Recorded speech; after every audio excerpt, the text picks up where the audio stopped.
Good evening. Welcome to California Today. I'm Ling Zhang. Here's a preview of some of today's stories. The state is dry, very dry. We'll hear experts talk about how changes to the weather are affecting the state, along with lack of action taken from the people in charge. As a result of that lack of rain, top of the heat, one of the state's major crops is taking a major hit. Tomatoes. That's leading to higher prices for consumers. And a California law is being challenged in the U.S. Supreme Court. It's all over how livestock are housed.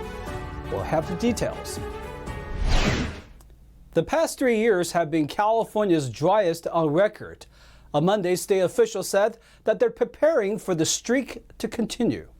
The official water year concluded Friday, marking an end to a period that saw both record rainfall in October and the driest January to March period in at least a century. Scientists say it will take more than a few winter storms to help the state dig out of drought. So if we look at 3-year statewide precipitation accumulations, water years 20, 21, and 22 are now the driest 3-year stretch in the observed record that begins with water year 1896. Snow that falls in California's mountains typically provides 1/3 of the state's annual water supply. But last year, snow levels were far below average by the end of the winter. The Colorado River, another major source of water for Southern California, is also beset by drought, threatening its ability to supply farmers in cities around the U.S. West. This is our third drought in this century, and we have definitely been seeing more droughts and increasing impacts this century as compared to the last century, reflecting our transition to a warmer and drier climate. State officials said precipitation was 76% of average for the year that just ended, and the state's reservoirs are at 69% of their historical levels.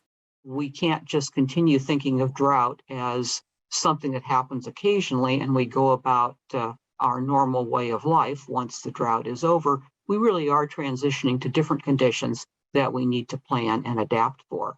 Another dry year would mean little to no water deliveries from state supplies to Southern California cities beyond what's needed for drinking and bathing. Farmers who rely on state and federal supplies would also see minimal water during another dry year, putting an even greater strain on groundwater supplies, often used as a backdrop to keep crops alive. California is in a historic drought. One city water supply is expected to deplete in 2 months.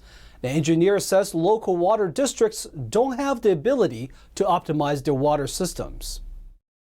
The Golden State is becoming more of a dry state. The Washington Post reported that city officials of Fresno County's Coalinga expect their water supply to be depleted by the end of 2022. And as water levels recede from the drought, the U.S. Forest Service shared photos on Sunday of a World War II-era boat discovered at the bottom of Lake Shasta. In August, Governor Gavin Newsom announced a plan to tackle the state's expected water loss of 10% by 2040. One water expert commends the effort, though he said Californians expect more. And we all as water managers are about the environment, about conservation, about being efficient in our water use. Greg Thomas, who has a background in engineering, is a general manager with Elsinore Valley Municipal Water District in Southern California. Thomas tells California Insider host Siamak Karami about challenges with water management created from environmentalist extremists. I think that overall the environmental special interest groups, a good portion of them want a balance. They do want to work, but I think like in any aspect of it, whether it's water management or anywhere, you have a fringe element that's very extremist. And so I think that's the portion that tends to get a lot of the public media attention, et cetera, that does drive some of the decisions that are coming out of Sacramento.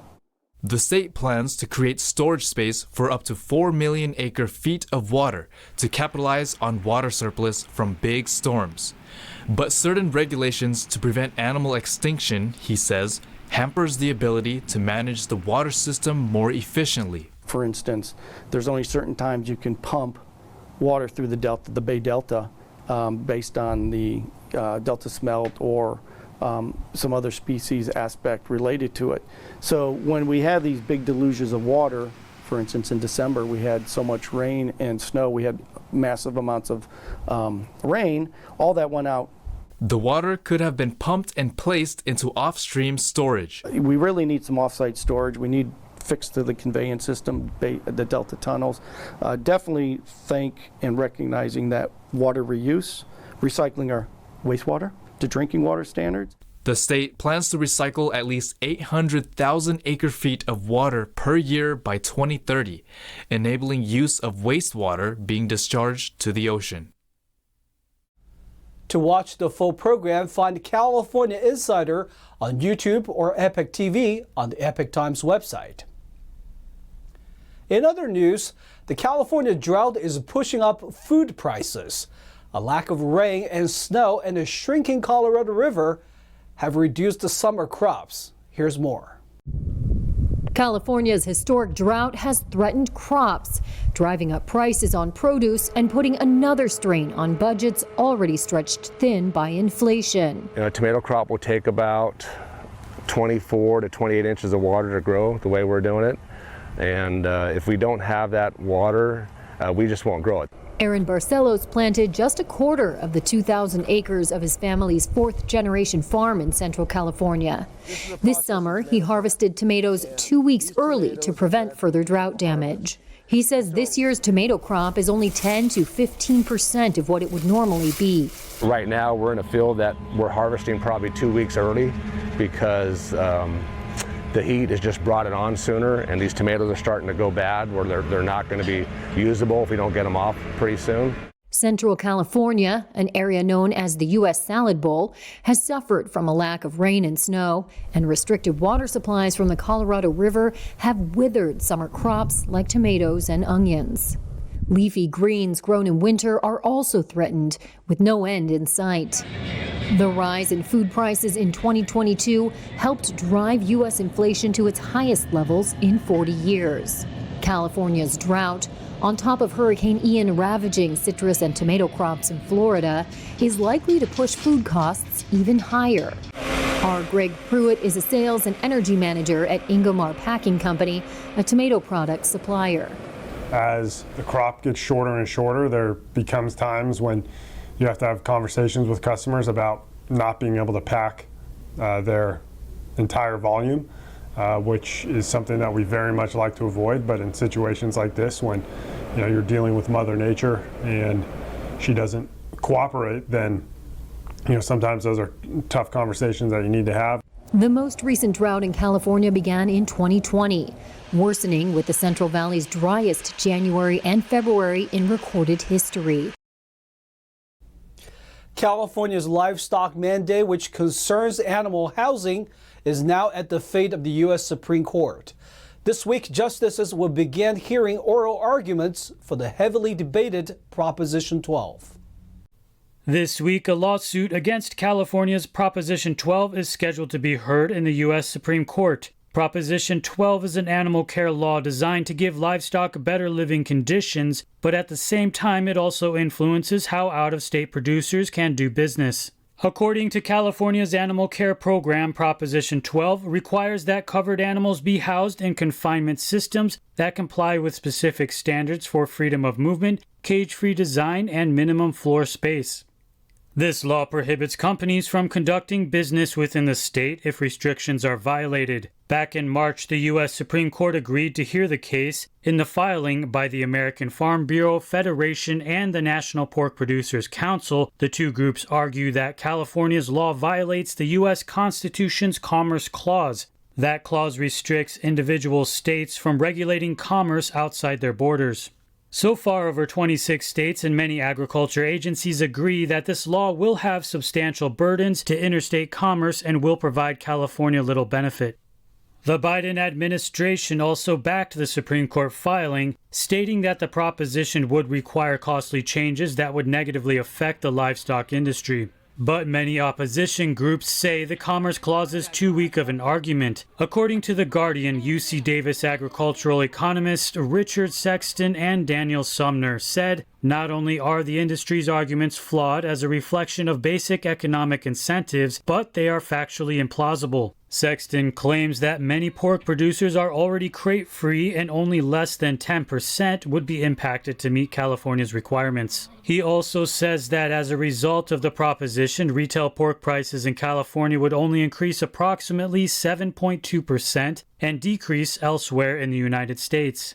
Tyson Foods and Hormel Foods have both said they will make the necessary changes to comply with the law, but Smithfield Foods recently announced it will be closing its facility in the city of Vernon due to, quote, escalating cost of doing business in California. We are going to take a short break, but here's a look at what we got for you when we come back. A rally was held outside of a pediatrics conference to call attention to gender transitioning in the state. Some of the attendees argue that it's not about care, but only money. Inflation relief payments started going out recently. The payments will be made based on tax returns. And Los Angeles Police Department recently added a new fee for concealed carry weapon permit process. A gun rights group criticized the move. That and more on California Today.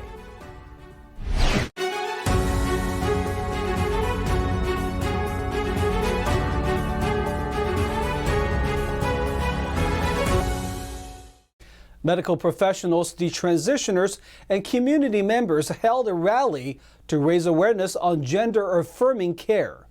That's as a national meeting was held last week on children's medical care. NTD's Jackie Reels was there. The American Academy of Pediatrics National Conference and Exhibition is being held this year in Anaheim, California. With over 10,000 doctors attending, a group took the opportunity to come as well. The group consisted of people from all walks of life who had concern with the affirming gender model doctors are taking. They held the Do Not Harm rally at the convention on Saturday. Two detransitioners spoke of their experience and why they would like the medical community to reconsider gender-affirming care. I was a kid who was transitioning between the ages of 12 to 16. I was medically transitioning for 3 years, so I've come to realize that that by transitioning, I was adversely affecting my my health, both physically and mentally, and I was disrupting my natural development, and it was causing a lot of problems for myself, and I was making decisions that would affect my adulthood without realizing it. And so I think that transitioning is definitely not the path for children to be pursuing, and that's why I'm here. I just want the AAP to look at what the current guidelines, take a step back and see what we can actually do to help people, because we are only harming them, because we only give them one option and we don't look at other issues, because I know there's multiple different reasons why someone wants to transition. Some of those reasons, according to the Society for Evidence-Based Gender Medicine, may be comorbid mental health issues and neurodevelopment conditions such as autism or ADHD. I saw no transgender patients for the first 25 years of my career, and then recently I saw one and then another and another. I realized that every single kid I was sending to the gender clinic was being affirmed and transitioned. They weren't doing any sort of evaluation, and I'm like, I don't think that's good. That tells me that it's not a harmless pause, because 99% of 12-year-olds aren't sure what they're gonna be for Halloween. 12-year-olds change their minds all the time. Governor Gavin Newsom recently signed a gender-affirming healthcare law. As a result, California will shield parents and children from other states' laws that rule gender transitioning as child abuse. But puberty blockers, according to Reuters, they just wrote an article that was published, I think, yesterday. Puberty blockers can cost up to $45,000 for one child.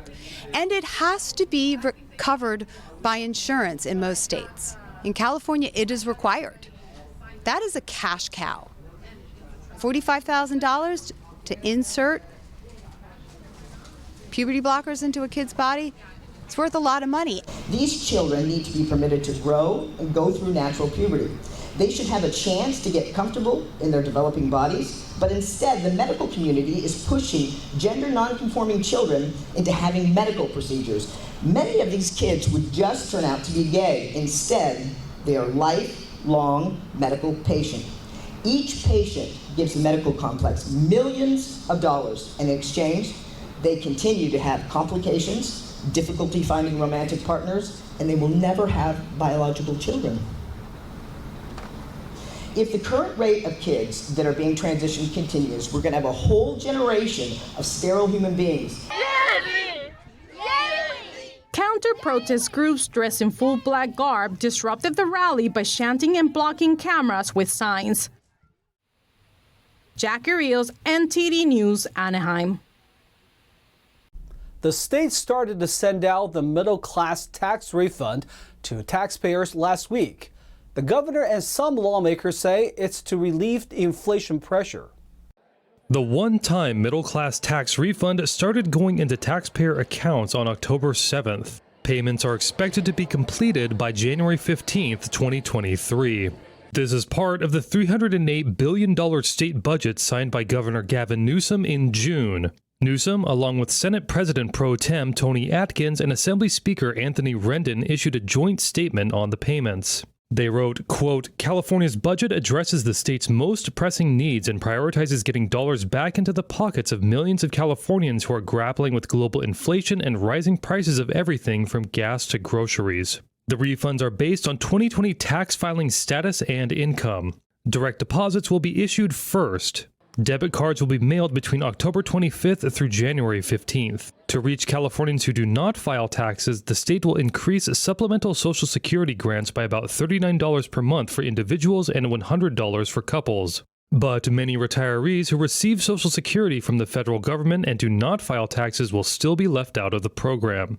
Under the $9.5 billion plan, more than 95% of taxpayers will receive the payments this fall. This is the second consecutive year Californians will pocket money directly from the state. Detailed information is on the California Franchise Tax Board website. A gun rights group is taking issue with the Los Angeles Police Department's new concealed carry weapon permission policy. That's after a new fee has been added to the process. A new Los Angeles Police Department policy that adds a $268 fee to obtain a concealed weapons permit has come under fire. Attorney Constantinos Moros, representing the California Rifle and Pistol Association, or CRPA, said the fee is quite high at $268. This compares to the $150 total the LA Sheriff's Department charges. It's not clear why LAPD feels it can charge so much more. None of the two fees covers the cost of the live scan or training class. Those may add up to $300 to the cost of obtaining a concealed weapons permit. Moros told the Epoch Times that we are looking at more than a $500 effective price tag to exercise a constitutional right if you are getting a permit from LAPD. The fee comes after the LAPD temporarily suspended the concealed carry permit application process. The pause followed the recent landmark Supreme Court case striking down a New York concealed carry law. On September 16th, the CRPA issued a pre-litigation letter to the LAPD demanding that it comply with the U.S. Supreme Court. One compliance measure would be to accept applications for permitting within 45 days. The letter to the LAPD accuses the department of having unclear processes on how to apply for permits. Endless wait times and the refusal to accept applications are among the list of grievances. Now let's check in with NTD's Thomas Christian for today's Sports Roundup.